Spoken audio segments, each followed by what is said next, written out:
Welcome to the Operation Game Night podcast, episode 31. Yes, this is the Operation Game Night podcast, the only podcast that may or may not be a multi-level marketing scheme. Middle manager of Colorado Springs Real Estate is Clayton Gable. How you doing, Clay? I'm doing great. Speaking of Colorado Springs Real Estate, you can see I'm back in my dojo. Wow! Because we did get an offer on the house, so was it one of our listeners? I think it was actually. Yeah, they came in with an offer far above list price and said, "Leave the board games." And they wanted to buy the rights to the board to the podcast, right? And yeah, we have actually been bought Disney. out. I heard it was Walt Disney. Actually, Walt Disney's severed head. Yep. Amen. Oh man. All right. It does look good to have the board games back behind you. That was a quick. That is true. Because it was empty, right? And now it's back up full. Oh yeah, I filled those suckers back up right away. First thing I did as soon as we got the offer on the house, I piled the board games back in. You put the couch back, and then you put all the board games back. Yeah, exactly. Before you kissed Mary, board games up. Yeah. Well, congratulations, Clay. I'm happy for you. Thank you. Mid-level manager of a hose repair company, Jared. How you doing, Jared? I'm outstanding. I'm just really glad you left that in there from last week. I was a certain kind of way last week. I was a force to be reckoned with. Hopefully I didn't upset Tay. I'd love to go to KBBQ with you any day. And the offer still stands. I'll fly to Canada. I've been to like Vancouver, I think, on a cruise, but I might have to go to Canada to play some board games. We should maybe just have a traveling OGN convention where we rent out the Gamers Mansion, or we fly to Canada, or we meet in exotic locales. Yeah, I'm telling you. Sending me all those reels this weekend. I loved it. I mean, I saw Tara's Bad Luck Club. She was there at the Gamers Ranch. Oh, really? With the who's who of the board game industry. Whoa. And I was looking at, all the goings on at that Gamers Ranch. And I was like, we definitely need an Operation Game Night retreat to the game. And why weren't we invited? Tara, I don't know. Tara, if you're listening out there, can you please explain why Operation Game Night was excluded from this who's who of We must be B-listers or C-listers. Yeah. Are we in the alphabet? I don't know if we're in the alphabet. We're down there. Yeah. Anyways, I don't know if you heard, but this is a multi-level marketing scheme that we have going here at Operation Game Night. I'll tell you how it works. You send the podcast to 3 friends, and then they send the podcast to 3 friends, and boom, you are managing those people that are listening to the podcast on your behalf. So the more people that forward it, the higher up you move in the ranks. You'll never be as high as us. I'm sorry, but guess what? You're near the top. You are on the ground floor of something great. So go ahead, share the podcast with all your friends and become a manager in Operation Game Night Corporations. Wow. I mean, I'm just waiting for us to have our own cruise. I hear that's what MLMs do. They get so big they have their own cruises. Why do you think Board Game Geek has their own cruise? They do not. Get the hell out. Dice Tower does. Dice Tower does. I've never heard of the Board Game Geek cruise. They might, though. I mean, I think they do. I feel like I've seen like little banners on BGG. I mean, they might have like, okay, we are this one is for this event or whatever, but like MLMs, you sell this amount, you get on the cruise. So you listen to this amount of Operation Game Night, you get on the cruise. How about that? That's right. I like that. There you go. It has been said. Clay, we missed a valuable opportunity to turn your house into a timeshare for our listeners. We should have done that. Damn. Hey, go on, man. Anyways, that's enough. We have a great show for you today. We are going to answer questions from the listeners that wrote in on Instagram. So we've got some good questions to answer. But first, we're going to debrief our week. And then after we do the mission objective, we're going to go over the fence and talk about what we've been doing outside of board gaming. So, Clayton, take it away. Tell me about your week in gaming. Will do, boss. So, first up, this week, got to play the classic Rosenberg. I think this might have been the game that put Rosenberg on the map. Tay got me fired up about Rosenberg last week with Black Forest. They're talking about this Agricola Awakened Realms version, so it's getting the Castles of Burgundy treatment, and they're going to deluxify it. And if I'm anything, I'm a sucker for a deluxified board game. So I figured it was a good opportunity to dive back into Agricola and be like, do I really like this game enough to spend what amount of money they're going to be asking for this Deluxified game? And not to bury the lead, I like it a lot. Good game. Don't play it as much. 3.64 seems like a pretty hefty weight here for this game. I don't know that I would think it's that difficult.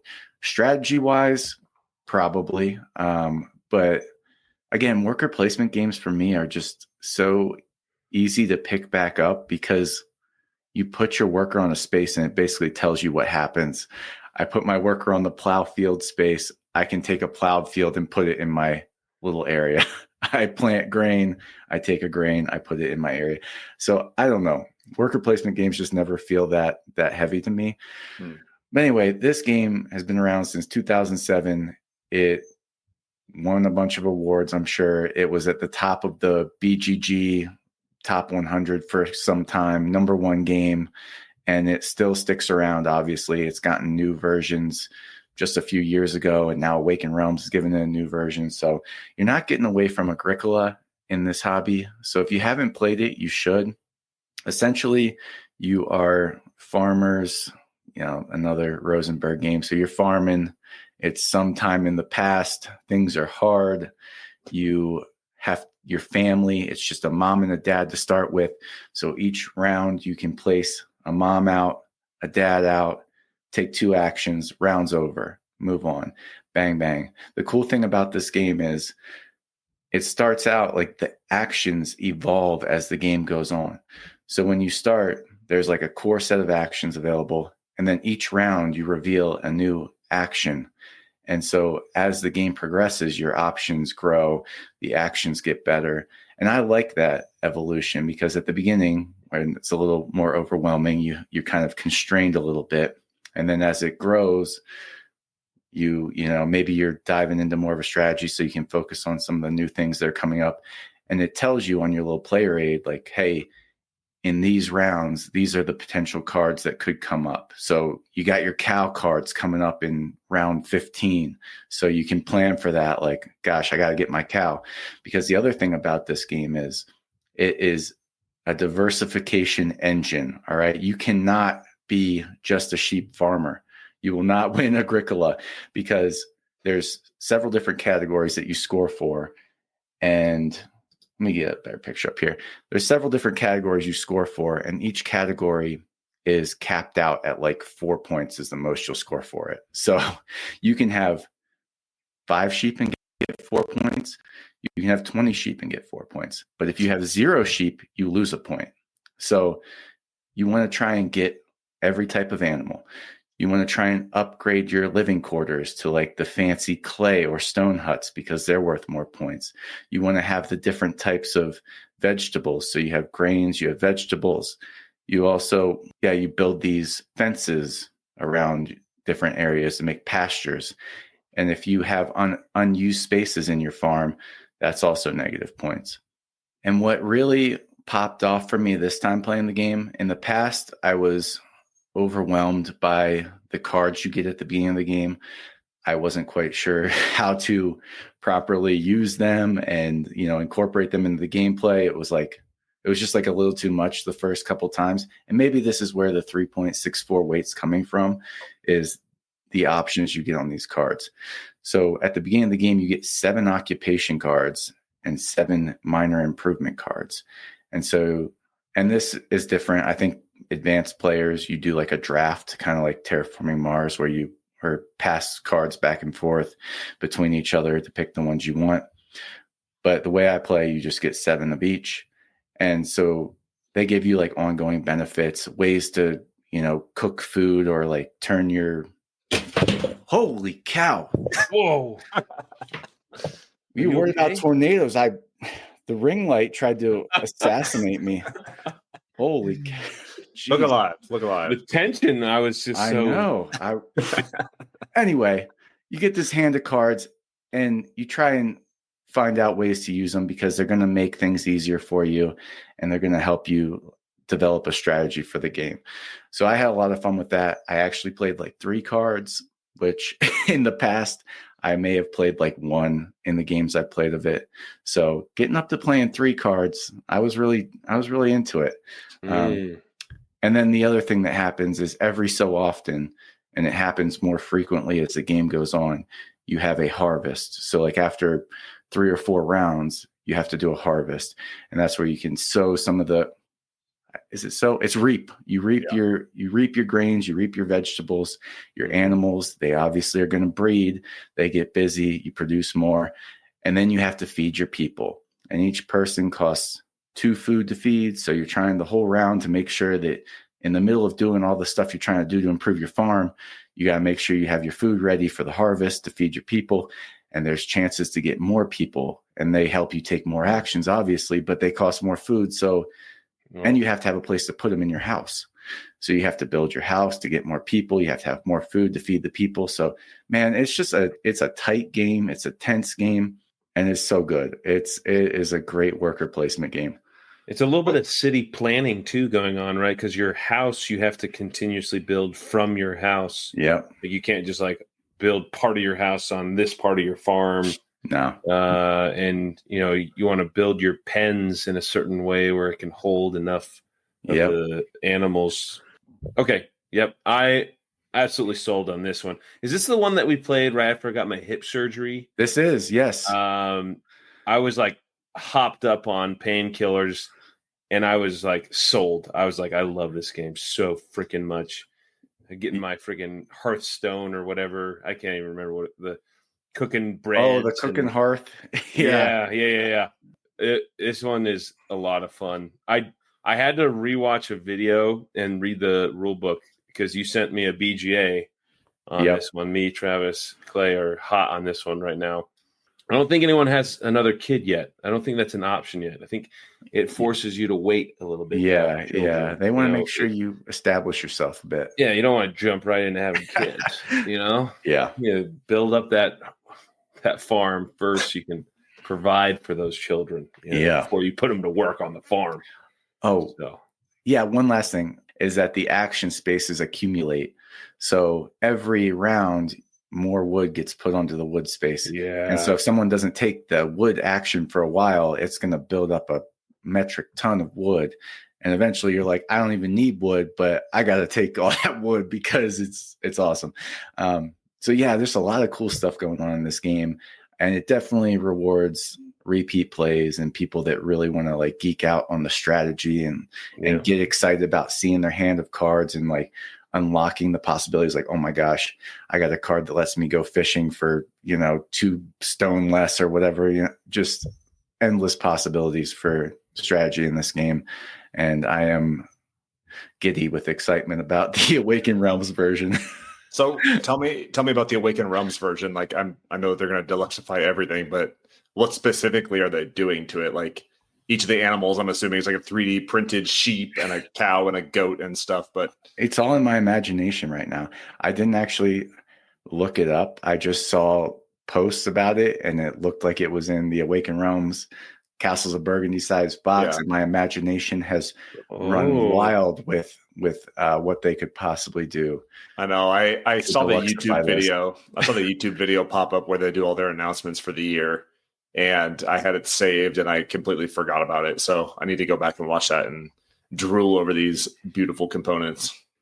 Yeah. I also want to just point out the fact that we've been using some beautiful wicked terms here. Deluxify. I am getting very excited about this. The vocabulary. Yeah. I'm very interested in this new version that you're going to buy for me. Absolutely. You can drive up from DC. We'll play it anytime. Let's go. All right. What else you got? You circle back to me. I want to hear one of you guys talk for a little bit. All right, Jared, what you got? All right. Well, I'm still crushing hard on Terraforming Mars. I think I talked about it 3 weeks straight now. Yesterday, I put Gemstone down for a nap, hopped on BGA, went 3 players with someone from France and Belgium. And after her 2-hour nap and Adri got her dressed, hair done up, I had to text the other 2 players and be like, hey, I can't play anymore. I need to go. we were only like 70% done with terraforming Mars. How long was it? Yeah, we were cooking on. I think we were on our going on the past 2 hours mark of playing it. So one guy was taking forever. That was his own fault, but it didn't feel like it. Like he had the little timer thing that said, "Hey, you're done playing," or like, "Keep it up. These guys could boot you." And he kept I considered booting him at one point, but I was like, eh. So anyway, still crushing hard on Terraforming Mars. I love it. Haven't played it in person yet, but I think I am convincing the others in my class that I did play it in person to get BGA, and then we're going to play a turn by turn. Oh, because we're about to go, our separate ways here in the next couple of months, but we could have a continuous Terraforming Mars going that I can just keep, my extrovert self can keep these relationships going just with a little touch here, a little something here. So I don't know. I'm excited about Terraforming Mars still. I am going to learn a little bit more about the Prelude expansion. Maybe I'll talk about that next time. I don't know. Giving myself a challenge, maybe. But what I did want to talk about today was Rebirth. I had our good buddy Mike Leland. He's in town. We played Rebirth. You guys just talked so highly about it the last couple of weeks ago. I loved hearing about the art, the little figurines, how easy potential for Adri to get involved. Spoiler alert, she's not interested. But also I did try to do like an unboxing video of this, and I'm an idiot because I did it before I figured out how to play this thing, and I was like about to open it. I was like, I actually already cut the cellophane off, and I opened it up, and I was like, oh, look how pretty this is, and I'm like, I don't know how to play this game, so I don't know what to tell you about this. So it was a good learning experience for me as I guess a growing board game influencer. I don't know what the heck I'm doing, but super fun action. You just grab a tile. Do you put it on a lightning bolt or on one of those little farm tiles? You just place it down, or do you have a city tile? And do I put it on a city? It's like you guys said, very simple actions. Cool, like little hidden objectives when you go to the cathedrals. Mike, he kicked my ass. Yeah, it's true. But I am interested in trying out the Ireland's function, or the other side. We just played Scotland, and Mike's still in town. It's on a 2-week TDY, so we still have this week coming up. But he said he was interested in Arnak. So, sorry.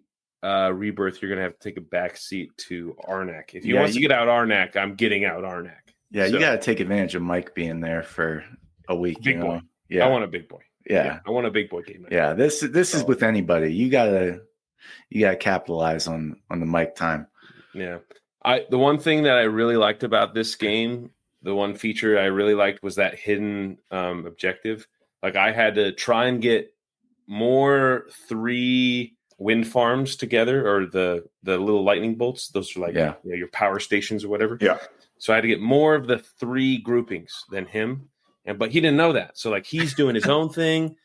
Little did I know he had his own objectives, but he crushed me on the fact that he had this one wind farm that was, I think, 9 long.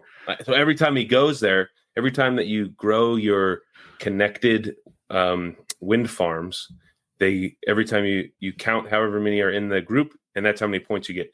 So he was placing one, getting 5 points, placing another, getting 6 points, then 7, then 8, then 9. And I'm like, I should have stopped him. What the hell I was doing? I was too focused on getting my little groups of 3 that I let him. That's what Paul was saying when we had him on. He said that this game's like kind of sneaky mean because you have to you can play in your own little world, but you can really let people run amok if they get those big groupings together and you don't do anything about it. That's how I won the first time we played. I was loving it. every time I got a lightning bolt, I was like, boom, bop, bop. That's it. That's 15 points, whatever. Yeah. Yeah. So yeah, it's a cool game. It's so simple and it gives you enough to think about to be like, yeah, that was a good 45 minutes, you know? I think the coolest of those hidden objectives are like the border controls. Like you're controlling the most amount of farms that are along the Ireland-Scotland border or the England-Ireland border. No, England and Scotland border. Scotland. But yeah. Those ones are really cool because you can get those so sneakily as you continue to build out, or maybe you start at a castle, you work your way down, and then you start spreading out. So it doesn't seem real suspicious until all of a sudden you control the entire border and you're scoring tons of points for it. Has anyone played this with more than just 2? Yeah, I played it with 4 2 times. 4? Whoa. Yeah. 4 people that's a lot. Yeah, it's tight. It's a lot tighter. It's hard. Does it leave any empty spots by the end? Not many, I don't think. Yeah. I think you fill it with even 2, don't you? No, there were still a few empties. But it's a super fun game. I bet you if I played against Mike again, Mike is super. I mean, he's just a whiz, super smart dude. It would be. I bet you if I played him again in this one, it would be more like chess. Like I would question his every move and be like, "Oh, so you're trying to get the longest shoreline, huh? Let me just." And but it was I thought it was a lot of fun, and easy to teach too, right? I mean, the only thing I had to call you, Clay, and figure out what the hell to do with those empty tiles, but those are. Turns out I didn't know what to do with them. Yeah. Grok figured it out. Our friendly AI, he knows how to figure out a lot of things. So, my friendly AI, Rodney Smith, also knew. But anyways, tons of fun on Rebirth. I'll hit it again. Rachel, run it back. It deserves more of my love. So, Travis, what's been up with you? I am not going to belabor my debrief all too much because I am just playing games that we have already talked about many times. Friend of the show, Amanda Lee, sent me a whole bunch of game requests. So we've been playing Architects of Amethyst. Love that game. We've been playing a ton of Sky Team. We're terrible at it. We have lost probably 3-4 times in a row. And then I got to play 5 Tribes, which, Clay, you talked about last week. I really like this game. I think the Mancala effect is cool. Prioritizing which little meeples you're going to drop and where. You can kind of direct your Mancala dropping as you go along to try and, screw with other people. Super easy to learn, super easy to play. And even, I'm playing it online. It's on BGA. I didn't even know this was on BGA. Really? Well, that's how I'm getting my gaming in these days. So, I'm playing it asynchronously and we're flying through the game. So it moves super fast. I'm happy to play this one with you guys if you want to run it back. Yeah. Do you have to do it like in one direction, or can you like? Oh, you can zig. You can zig and zag. You can cinnamon roll it like you can do.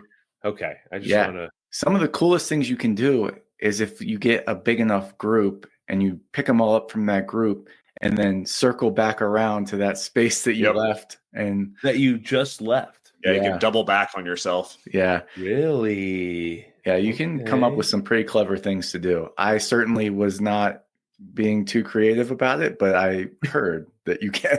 I was like, okay, there's a tile I can empty. How do I get to it? And that was my decision making. But there's plenty to think about. Yeah, I'm really enjoying it. I don't understand a good strategy yet. I'm just kind of like winging it, but it seems to be moving along fast enough to where I'm not like getting frustrated that I don't know exactly what I'm doing. So if I'm going to spend, 5 minutes at a time looking at this thing, it's fun for BGA. It's fine. I'm just a huge fan of all these meeples, the camels, like those little like trees, the Mary towers, the Mary plugs. Like, they're great. It's a nice, it's a nice production. It's Days of Wonder, so it's good. Like they did Heat, they've done Ticket to Ride. They make a good Small game. World. Yeah, Small World, Memoir 44. So when they make a game, they make it good. And this this game is a nice production. Those palm trees and palaces are way bigger than you think. I mean, they're massive wooden pieces that you're putting out there. So it's a nice looking game. It's a nice game. Any dates? I'm a big fan of dates. Like the fruit from the trees. Yeah. No. Yeah. No dates. Maybe I think, was that a date? I don't know. It looks kind of like some mush gold. Yeah. Some mushy gold. Some mushy gold. Okay. Anyways, I digress. But and every time it's a new game, right? Because that the board can be randomized and okay. Yeah, I'd got to give this one a try for sure. Well, let's run it on some BGA. Whoa. Let's do it. Look at that genie. That's a terrifying genie. Wow, I'm excited. She allows you to do some crazy things. Look at that. Jeepers. Look how small that guy is in the boat compared to her with her snakes in her hair. They kind of use a lot of the same iconography and fonts that they use in Small World. I wonder if these two came out around the same time. Interesting. Yeah, maybe same artist. 2014. So yeah, that sounds about right. It's pretty close. It might be the same artist too, honestly. Oh shoot, that's kind of graphic. Look at that blood spats on these meeples on the assassination. Yikes! All right, we're down a rabbit hole on we are on genie art. All right, Clayton. All right, we're back to you. I'll quick debrief one more item. Been playing Far Away. I think Amanda, after our small box episode, it might have been Amanda. Lord knows, we got plenty of not critiques, but requests for different small box games. Like, oh my God, you didn't have this game. And Far Away was one that was brought up, I think, by Amanda. And it has been getting a lot of praise lately. So picked it up at the old friendly local game store, as I'm one to do. And this game is weird. It is super hard to wrap your head around. So essentially, you're just playing 8 cards, and each card has a scoring objective in the bottom. And so it'll be like you get a point for every yellow or green card you have in your journey. So on your turn, you play a card, boom, boom, boom. You play 8 cards, and then you flip them all over upside down. And then you start with the card on the right, which was the last card you played, and you flip it over. And then you score it, but you only score it based on the cards that are currently flipped over. So your last card has like nothing to score off of, except there is an opportunity to get these persistent cards called sanctuaries. And those are like always available to be scored on. And you get those by playing a card that's time duration is longer than the one you played previously. So in the top left of each card, it has like, how long did this little quest take you? And they'll say like 25 minutes. I don't know if it's minutes, hour. They don't tell you the units of time. Yeah. But if the next card you play during the first phase is higher than that, so you go from 25 to 31, you get to look through the sanctuary deck and pick one of those cards to add. And that just, gives you more symbols and cards that you can score off of at the end. Mm-hmm. But yeah, this about broke my brain. The first time we played it, I was just putting cards out. And honestly, it was just kind of fun to see what happened during the scoring phase, because I would flip over a card I had not planned very well. So I'd just be like, flip this one over. Oh, crap. 0 points. Okay. Flip the next one over. Hey, look at that one. I actually did score a point there. And then you're just like going through and flipping them over one by one. And hopefully till you get to the ones that you played first, you've set yourself up to score some pretty good points there. But yeah, it's a cool little quick 25-minute game. It's on BGA. I'm playing it right now with Spanky and Mary. But yeah, it's a cool small box. And if that kind of puzzle sounds interesting to you, definitely check it out, because yeah, it's not a lot going on, but that core conceit of you play all these cards this direction, but then you have to flip them all over and like go the reverse of it to get your points. I've not seen it, and it was interesting, and I'm enjoying playing it a few more times. This is Christopher Nolan's Tenet in a board game. You're living life forward and backwards and trying to solve problems. the what is it? What do they call it? The temporal pincer. That's what you're trying to execute here. Whoa. Yes. So this one was a big deal at Essen when I was there. Like people were walking around with copies of this. They have like 4 different sets that all play the same, but just have different art, I think. Yeah. And this was a hot thing at Essen. People were walking around and bragging about how they got all 4 sets or whatever. I don't know why you would want all 4, but pretty cool concept. I've played this a couple times digitally. Yeah. Are those little cards the sanctuary cards? Yes. Yeah, like the tiny little ones. The square ones are what you're playing. Yeah. And the sanctuaries are the ones that just hang around the whole time, which is nice. Mary, I think that's all she cares about. She makes sure that every card she plays is in sequential order. Like 12, 20, 25, 30. So she gets a million sanctuary cards. Meanwhile, I don't know what I'm thinking about, but I'm like looking at these deer heads in the corner, trying to be like, okay, I'm going to need a deer head here at some point. And I don't end up getting many sanctuary cards. So I don't know. It's a lot of tough decisions in a little small box. Spanky's probably pretty good at this. He's, being a programmer and all, like, making sure things are speaking the right language. And yeah, he's probably going to take us to task on BGA here. So I know. I expect a game of this running on BGA. What? You guys have a game of this running on BGA without me? Yep. Yeah. Apparently. Not with Jared, though. There's been a lot of BGA talk today, and I have like 1 game with you guys going. I know. 2. Blasphemy. I have Terraforming Mars and Agricola, so that's 2. That's true. Well, 5 tribes. Yeah, we'll get some 5 tribes. We'll get some Far Away. We'll go back to Castles of Burgundy. We're gonna play it all. Let's get some heat. Let's do some heat. I need some heat. Yeah, let's do it. Pedal to the metal. Awesome. That's all I have. Good debrief, Clay. Thanks, Travis. Are we ready? I might need to do some box breathing before our main event today. I don't know if you guys ask me anything. I had to know like AMA. I didn't know that acronym was a thing. So again, one more notch in my influencer belt. Yeah, you're not the moderator of the Operation Game Night subreddit.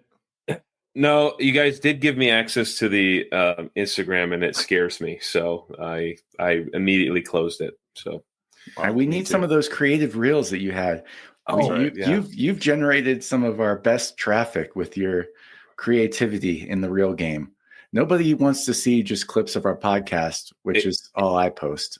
It could get real dark. Okay, guys. Send it. You might get some weird people that like hot dogs, corn dogs, freaky things. Yeah, I see the reels you send me on a personal level, and I don't. I think it's good to really moderate your ability to post to our audience. Yeah. So anyways, we put out a call for our listeners to write in and ask us anything. This is a kind of mailbag episode, and we got some good questions. Mainly from friends and family. Mainly from friends and family, but we do have some from friends of the podcast and family of the podcast. So first one from listener Brenna. If you could be any character from a game you have played, who would it be? Oh, wow. If I could be any character from a game that you have played. Yeah, I did see these questions beforehand, so I'll let Jared think a little bit while I spitball. And I had a tough time with this because board games just don't do a great job of developing characters, I don't think, in general, unless it's an IP game. And then I feel like that's kind of a cheat. Like, if I want to be Commander Adama from Battlestar Galactica, it's not because of the Battlestar Galactica board game. It's because I watched every episode of that show multiple times. Yeah. And he's an amazing leader. But if I could be any character from a board game, it would probably be Lil Beth. Oh, no way. I was going to say Bert from Spots. Dang it. Yeah. Little Beth my gosh. from Spots is the coolest cat out there. And I would definitely want to embody her spirit and energy in my life. I might get a Lil Beth tattoo. You watch yourself. You watch yourself. Because I have a niece she like she loves going by Beth, and so Ellie Beth, and I played spots with her this summer, and I was like, look, it's little Beth, and she lost it. So yeah. Oh my gosh, little Beth. I love Jared, that. you got an answer? So as Clay alluded to it, I wanted to come in blind to these Ask Me Anything so I could give you the real true self. I mean, I instantly thought of Bonanza for some reasons, because the wheeling and dealing of the bean farmer. But then I thought of the sad existence, working, toiling. I'm not built for living a life of labor with my bad hip. I can barely like stand on my feet for 3 hours without being in pain. But I'd probably, I mean, if I wanted to be honest, I'd have to go Feast for Odin. I want to be at the head of the ship, going to go raiding with my fellow Vikings. Going to go get that loot to bring it home for our families. Feed the thing. Well, isn't that the thing is where all the Vikings hang out? Yeah, the Thing Square. The Thing Square. So weird. What about weird? What about you, weird. Travis? So I was gonna say Bert from Spots until he brought up Lil No! Beth. Bert is the best. Bert is the top dog. Oh, Bert! I don't know if I So can good. see myself in that light. Dude. Okay, I'm kind of a fan of Honcho. I think he's the one with the he's got the nipples. He's showing all 10 nipples. If but we're doing, I was gonna counter the dogs with maybe like one of the space cats from Lem. Like, there you go. That's Honcho. That looks more like me. Yeah, actually. So you're being Lem Space Cat? Maybe a space cat from Lem. But really, I'd probably be one of the legends from Western Legends. Oh, that's what I thought for you. Going out, reveling at the cabaret, Yes. robbing banks and trains and, wrangling cattle. So man, I think you guys are choosing some You'd be on hard the lives. You'd be on the villain track. I pictured you more of a sheriff. Well, you can go back and forth. It's never too late to change. Go Once serve you get your arrested. time. Once you go serve your time, then you're ready. Change man. Here is a critical question from listener Mary. Listener Mary says, why would someone consistently go over their monthly board game budget? Clay, care to take this, Clay? First of all, I don't think people who are not current with the podcast should be allowed to submit questions to this show. Second of all, I generally stay within my budget. This month has been stressful, and I did a little retail therapy and accidentally bought a couple of out-of-print Knizia games from eBay. Nice. And it did exceed my budget slightly. And then I proceeded to maybe buy one more from Amazon, which she's telling me to stay off of as of late. So she wasn't happy about that. It was a little treat. It was a little why treat would someone do in this? the house. Yeah, I got nothing else, guys. This is it for me. I don't get much joy from other things. I wear the same holy pants, the same holy underwear. This shirt I'm wearing here, it's got a hole. I'm not out here buying clothes to look fancy. I just want to buy board games and play around with cardboard. If I spend a couple more dollars than I planned on a month, that's here or there. Maybe I won't get energy drink tomorrow. I don't know. I'll make up for it somehow. But I think for Clay, it's always he's got Christmas money. I mean, that's right. Always has Christmas money. There's always money in the banana stand. Yeah, that's right. Listener, Kumu 95? Is that Clay? That's my stepmom. That's your stepmom. Yeah. Have you ever changed the rules of a game in order to make it more enjoyable or for you to enjoy it better? Oh. Any house rules? In general, I respect the board game design process too much to taint the gaming experience they intended by changing the rules. However, I would say a category of games I consistently don't care about following the rules are like the party game type games. So like, your So Clovers, your Wavelengths, you can score points and you can do that stuff, but sometimes you just play a couple rounds and have a good time seeing people's answers. So I'm happy to subvert the rules in those games a little bit. Yeah, with just one, I'm good with getting like a 13, which is a perfect score. Get a 13 with an asterisk. Maybe you got a 2-word thing in there. Maybe like, I don't know, like, would this have helped you? You give them like a half of a point. I don't know. Like, yeah, it's all about having fun at the end of the day with these games. You can't take yourself too seriously. Yeah, I was thinking mainly about party games, and the one that came to mind was that guerrilla marketing game where you're supposed to like roll the dice and it's supposed to tell you what category you're doing, or, if you're designing the name of a brand or whatever, it should be like the one that's most likely made in a sweatshop or something, or, the one that's least likely to catch fire or whatever.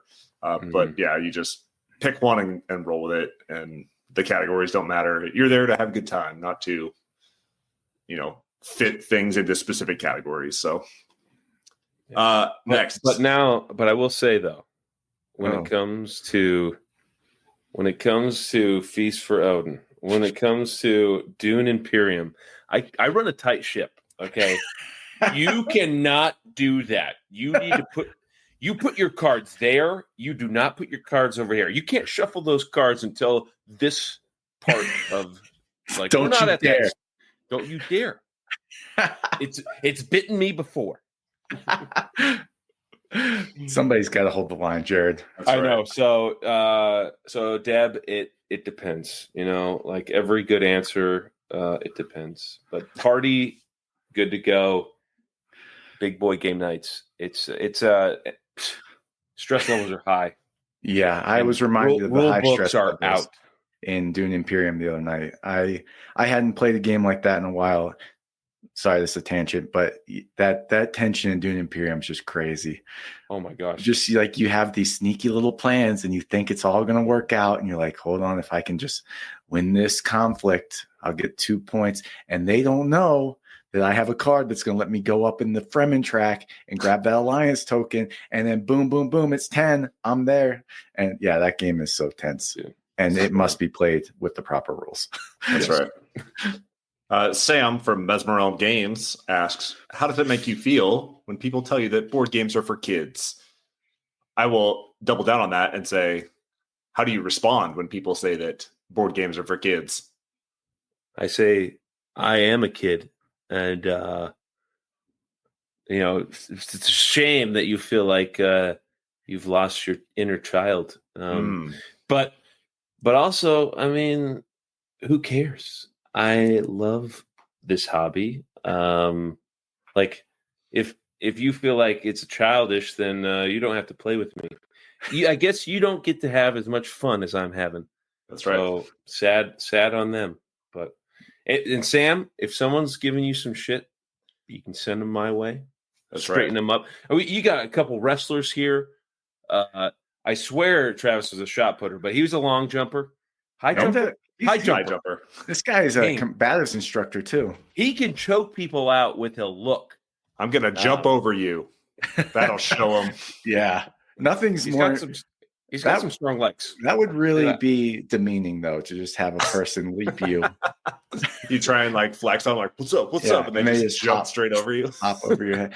I will say nobody's ever said this to me, and it's probably because they are intimidated by everything I bring to the table physically. So nobody has had the audacity to say that, but I would not have much of a problem with it. I feel like when you're this flagrant about being into board games, you've lost all care about what people think about what you do.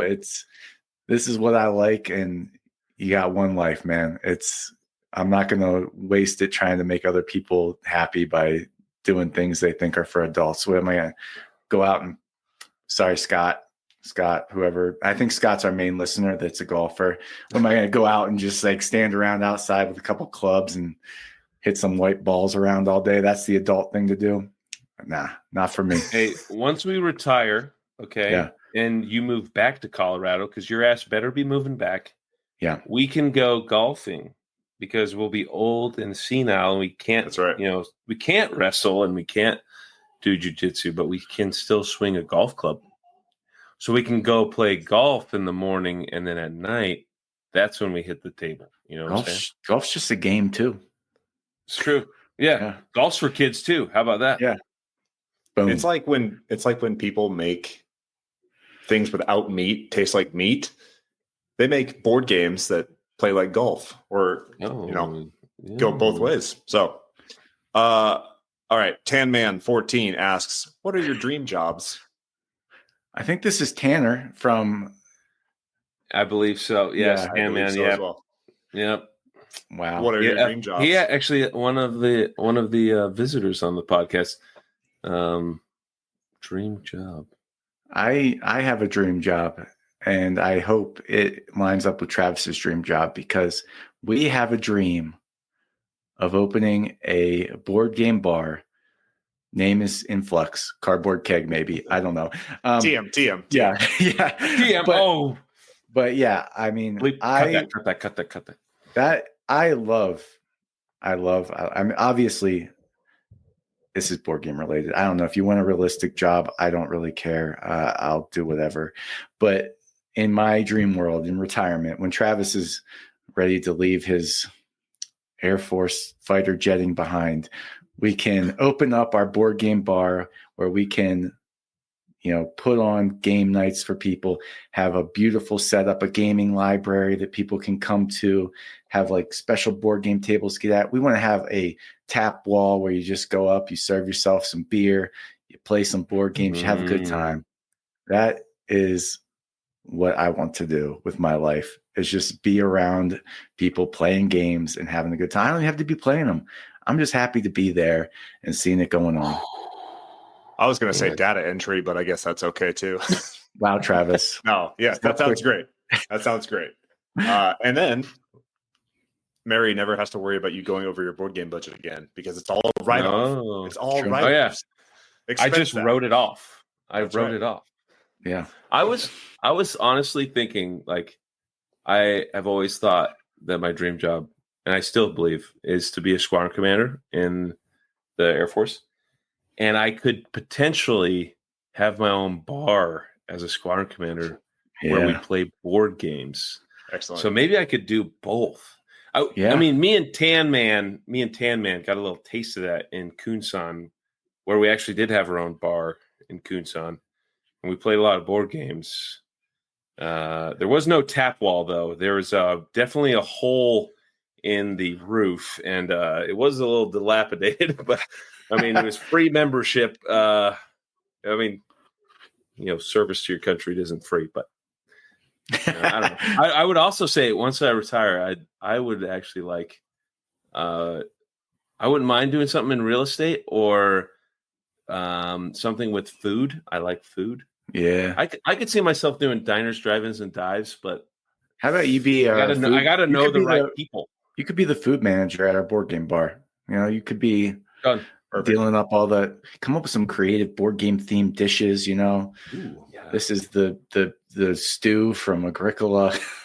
5 Tribes hummus and pita chips. Yes. There we go. This is some salmon jerky from Feast for Odin. Bearwin Plays Games asks, if you could change the theme on any game to fit your taste more, what would it be? If you're changing themes to make it fit your tastes. Well, in general, I like a space theme. The Guardian in me is strong, and I like sci-fi. I like sci-fi shows, sci-fi movies. So space themes always appeal to me. And one game that is just awful. I can't articulate the theme of this game. I don't even know what it is. There is nothing less appealing to me on my shelf as far as theme goes, and that's whatever you're doing in Castles of Burgundy. I don't even know what it is. I don't know who I am. I don't know why I'm doing it. I'm just putting things out on a board to score points. So you could really pop any theme on that, and it would intrigue me more than Space theme, whatever it is. Yeah, make that a planet. I don't care. It's just anything's better. So that is my answer. I think the people of France would. Those are fighting words. I think. I'm sorry, right? The French have no fighting words. Oh damn! Shots fired. Jared, what you got? I'll talk to my French exchange officer tomorrow about that. I don't know what I like all themes. I don't know if I have I'm like that much of a connoisseur. I like anything you can dress up for. I mean, freaking, I still like hitting the high seas as a pirate every now and then, you know? Yeah. But so it's hard to decide what you dress up as for Castles of Burgundy, I guess. But you just show up with a wheel of cheese. That's fine. There's so many better cheese themed games like fromage. Oh gosh. Yeah, that's true. Clay, do you remember that coffee shop game that we played on one of our marathon weekends? Yes. It was like you're managing the Amsterdam coffee shop or something. Did we finish that game? I don't think we did. I think we gave up halfway through. Yeah. But I think a game like that about running a board game bar would be great because you're trying to like meet their needs with orders and stuff. I think if you could meet their board game orders, like maintain your stockpiles and everything while serving them drinks, that'd be great. That's an intriguing theme. Yeah. Game about running a board game bar. Okay. Then we got 2 from the show, Amanda Lee. All right. Amanda says, besides her, who is our dream guest? Our dream guest on the podcast. I've got 2 answers. I guess I should have to pick one. Jamie from Stonemeyer Games. Whoa. I just really respect that guy. I watch all of his stuff. I love his company. The games they put out are always well produced, well thought out. He engages with the community. He's super open about everything they're up to and why they do what they do. And I think it'd be great to chat with him and, you know, see where he gets his relentless optimism from about the world. And, you know, that would be my answer. And Rodney is a plan B. Rodney, well, a great answer. I was actually gonna say Rodney because I mean, I think Adri might actually listen to one of our podcasts if Rodney came on here. He's got amazing personality, that smile. I mean, he could flip me, like, you know, put me in a little box. He could flip me. You know, if he gets on this screen, I'll just turn beet red. I would be starstruck. I'd just be like, Rodney. I would just be so chuffed. Like, that's when I would know that we have made it as the Operation Game Night. As if Rodney's like, yeah, dude, I'll come on for 45 minutes and we'll shut it down after that. Yeah, I mean, there's nothing else to do, really. Yeah, we can't go up from there. I think Travis, we could bring him on. We could bring him on to talk about, you know, like teaching games and the art of the teach. Yeah, dude. Yeah, that's a good topic. Oh my gosh, what kind of sound story can we tell? Can I like have your AI write him an email? Yeah. Okay. Well, I'm on it. I was gonna say either Reiner or Phil Walker Harding. Yeah. And since Phil Walker Harding listens to the podcast, he knows now that he is a dream guest. So please, Phil, answer my emails. Come on the podcast. I actually saw. You can't avoid us forever. Clay had the BGG up. He had a banner. There was a banner for Phil Walker Harding up there. There's some new game. I was like, ooh, he can't stop. Can't be stopped. No, can't be stopped. I also would like to. Close third is Cam from Petries. I was going to say that. Yeah. Come on. Oh my gosh, Cam. I want him to come on and talk to us about what it takes to run your favorite friendly local game store. And he has not written me back. So he has written you back.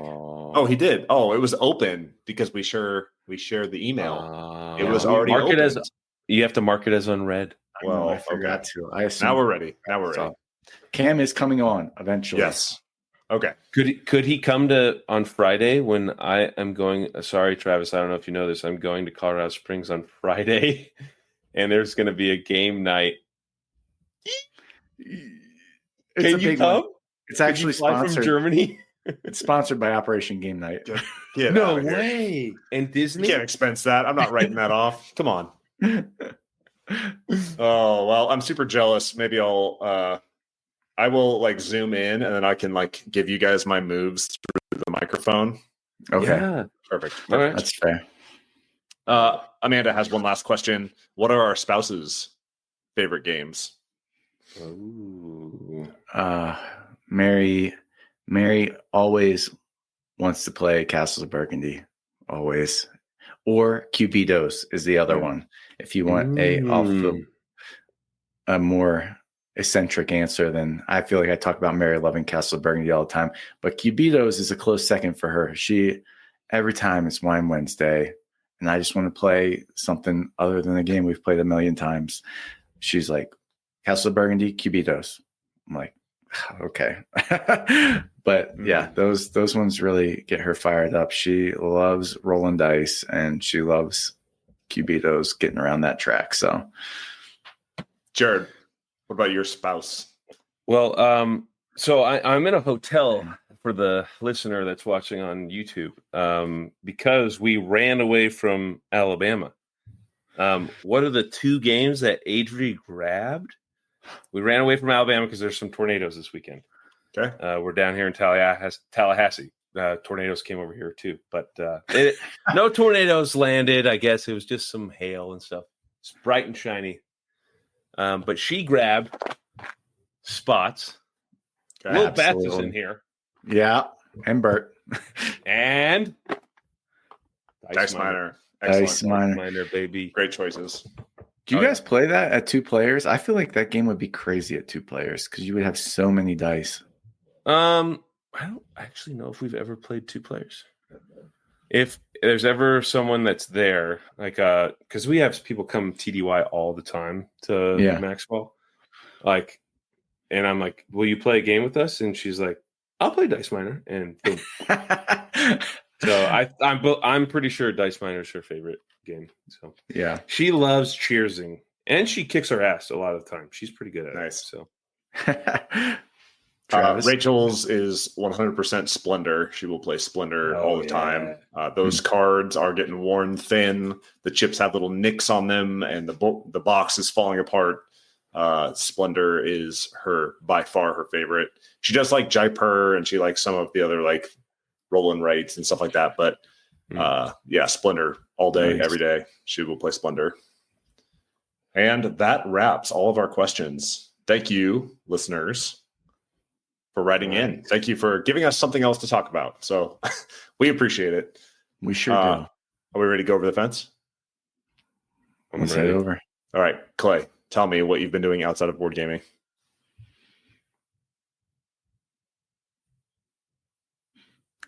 I just I am thinking. Like, did he? Okay. Well, I can go. I can go. Yeah, you go ahead. Think for a minute. So I should have known this question was coming. Again, every week we've been doing this for 31 weeks now. What have you been doing outside of board? He's been doing nothing else, actually. Nothing. Nothing fun. Down here in Tallahassee, having some decent food, walking around. We got to go walk around an awesome little outdoor like park area. Adri asked while we were getting the tickets, like it's kind of like a zoo nature reserve type area. Like, oh, do you guys do a military discount? And they're like, not at this time. And one of the first signs as we walked in was like, why does this nature preserve exist? And it's like, protect from the military overreach of destroying habitats. Yikes. So I'm one of the good guys. Like, no, it doesn't work quite like that. But what I was going to say was at the hotel, we're staying at a Hilton. What is this place? Hampton Inn, and they have Peloton bikes. I don't personally have a Peloton bike, but I have been on a Peloton bike enough to know that I love Cody Rigsby. And every time I go to a Hilton, I always try to jump on a Peloton to get my Cody Rigsby fix.